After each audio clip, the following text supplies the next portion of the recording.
经历了一天的工作学习，很疲惫，想着早早睡个觉来缓解劳累。可刚沾枕头就听到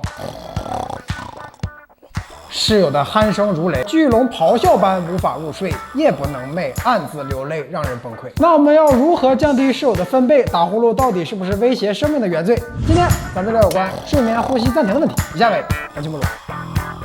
大家好，我是土巴哥，很高兴大家10万感的支持。前两天参加高中的聚会，有个同学就拉着我问：“这个打呼噜能不能治啊？”我说：“咋的了？”他说：“你说我上学的时候，我那个室友天天打呼噜，整得我就神经衰弱的。现在我老公打的声更大了，我可咋整啊？”没错呀。她的室友成为了她的老公。那其实打呼噜不仅可能会吵到别人休息，甚至还有可能威胁到我们的生命。那具体是怎么威胁呢？我这么了解一下：一、打鼾的机制。大家跟我一块做一个动作啊，先做一个吞咽的动作，在动作的结尾停住，然后用鼻子猛吸一口，呼噜声是不是出来了？用4个字来解释打呼噜的机制，就是气而不顺。当我们的气管发生狭窄的时候，气流一流动就会发出呼噜声。那什么原因会导致我们睡觉的时候气管狭窄呢？比如慢性鼻炎患者的鼻甲肥大、表腔体发炎的变厚、平躺时软腭和舌头根下坠，以及脖子太粗了、脂肪过多等。那你想想，刚才我让大家做吞咽动作的时候，是不是就相当于主动使气管狭窄啊？就是这么个道理。那这个时候问题来了，为什么有的人打呼噜声大，有的声小？有的人呢是低频，就跟那个拖拉机似的，突突突突的；有的人是高频，就跟那个鬼叫似的，嗷嗷，爆笑如雷了，家人们。那我跟你们说，我读硕士的时候住过2天寝室，一屋4个人，我3个室友已经先睡了。我做完实验回寝室，吓我一跳，黑灯瞎火的，你就听这面。那面，我这是寝室啊，是呼啸山庄啊，是此起彼伏，连绵不绝，是源源不断，是层出不穷的。那赶巧了，还能给你来段和弦。但令人欣慰的是，第3个人他不打呼噜，他说梦话，你就听着他伴着我2个室友的 beat 一顿给我俩 freestyle， 那国际语说唱了属于是。哎呦我真生气啊，哥们儿！那咱们话说回来，为什么呼噜声会有差异呢？那无非就是气流量的大小跟气管阻塞的程度嘛。气流量越大，你打呼噜声就越大；气管越阻塞，你的鼾声就越高调。那具体多大气流能出声，能不能打出哆来咪来？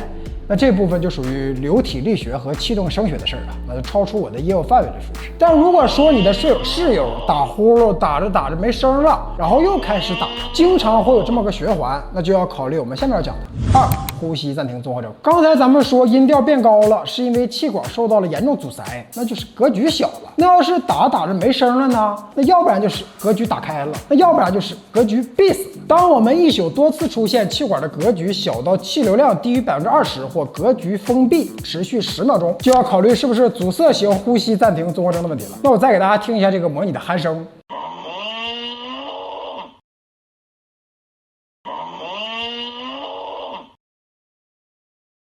那有没有似曾相识的同学呀？那怀疑自己经常呼吸暂停的宝友们，那没事呢，多找几个好朋友啊，在枕边听听，求个标准差标准误啥的。那如果是好朋友比较匮乏的宝友们，就要多注意一下，是不是经常会在睡觉睡着胃里开始反酸水，或者刚睡醒的时候嘴巴极其干，再或者睡了一宿，白天还是感觉没睡醒乏力等，这些都是呼吸暂停综合征的主要表现。那关于临床上诊断该病的金标准就是多导睡眠图，会有个机器在你睡觉的时候给你带上。经常有上述情况的宝友们一定去检测一下。那呼吸暂停综合征给我们带来的危害远不止这些。那你想想，你气管都严重阻塞了，你都没根儿了，氧气经常供不上来，代谢的二氧化碳也排不出去，那你不病你还能跑了你吗？那最基础的套餐也得是低氧血症和高碳酸血症，升级套餐就是高血压、冠心病、糖尿病以及慢性肾病等。那帝王套就是在你睡眠中直接就心源性猝死了，那时候你打120都没用了，你直接96144吧。那为了避免这些可怕的疾病进一步的发生在我们身上，接下来我们就要讲一下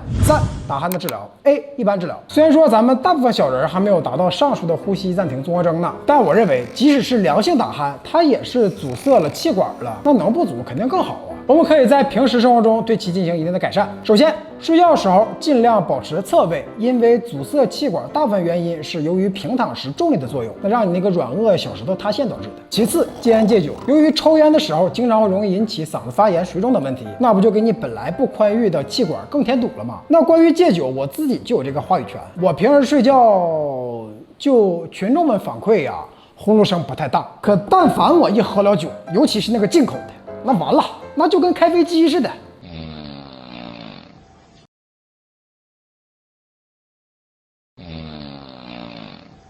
那我睡觉时候有个外号，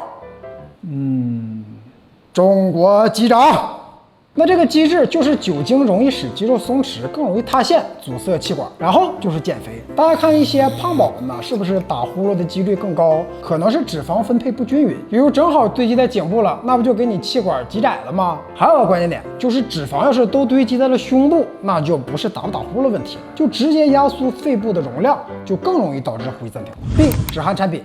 我今天斥巨资把市面上大部分类型的止鼾神器都给你们买回来了，并给你们做一个小分析，说说里面的原理和我的用户体验。那宝宝们能不能给个3连回血啊？第一个液体止鼾器139元，睡前一喷，整晚无鼾。那这不就是一个缓解鼻炎的东西吗？通过湿润呼吸道黏膜，不让你气管阻塞，这个呢会有一定作用，但主要是适用鼻炎患者打呼噜。第二个止鼾牙套369元，酣然无汗，好梦计划。那这个原理也很简单，就是给你下颌部固定到一个位置，带动你的肌肉，让你睡觉时候肌肉别塌陷。但这个需要到专业的口腔医生那里量身定做。我在淘宝上买的这个通货呀，那戴了一宿，别的感觉是没有啊，就是感觉早上起来牙没了，那说都不会话了。这个会有用，但一定要是定制。第三个止鼾枕头398元，不打针不吃药，安全又见效。那我的妈呀，那这跟别人扒拉你笑有啥区别？通过检测到你打呼噜了，然后给你枕头底下的气垫充气儿，让你侧身。原理那就是物理调节睡姿，不让舌头啥的阻塞你的气管嘛。我这个398元，我看有卖1498，我点点鱼香肉丝不行吗？你爱我还是？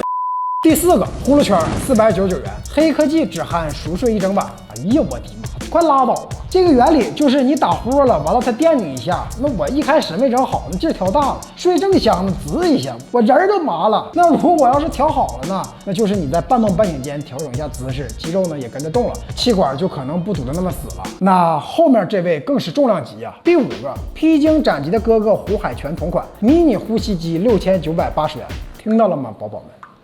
滴答滴答，听到心在滴血的声音了吗？那这位品牌方啊，我觉得你家这个呼吸机啊，肯定不止治疗打呼噜一个作用，就你家这个其他作用，咱不是暗示啊，就需不需要一个在 B 站拥有500万粉丝的专职于医学科普的某兔性 UP 主帮忙推推呀？没别的意思啊，就跟我也没太大关系。那这类正压呼吸机的原理，说白了就是给你一个合适的正压气流，给你阻塞的气管吹开。节目里胡老师说的肯定是不对的啊，但咱不是专业，咱可以理解。这个呢，应该是比较有用的了，但实话实说，有些大材小用了。那具体有啥大功能呢？咱们之后再开一期吧。那如果点赞15万的话呀，我肯定给大家出一期这个呼吸机。它挖坑到底可不可以？那这些产品我都给大家体验过了，合计8385元。就大家那个硬币呀，能不能就看着扔了？我没别意思，就难受。最后呢，还是要提醒大家，这些个方法确实会对止鼾有一定的作用，但如果真是呼吸暂停综合征了，一定要去临床诊断，并配合临床指导下治疗，千万自己别瞎用啊。那最后呢，我想说一下关于打呼噜影响到室友对象这个问题，没有必要过于争吵，人打呼噜也不是故意的。但是今天咱们学了如何缓解鼾声的方法，至少你这个体育锻炼你该做吧。最后希望大家不要因为鼾声影响到他人，影响到自己，那十分感谢大家支持。如果喜欢视频的朋友，给大拇哥，大个背，我要闪，再见。最后还是好，关注这条学习小绿 ，peace。新的一年，新的气象，有了新的力量，把个今年。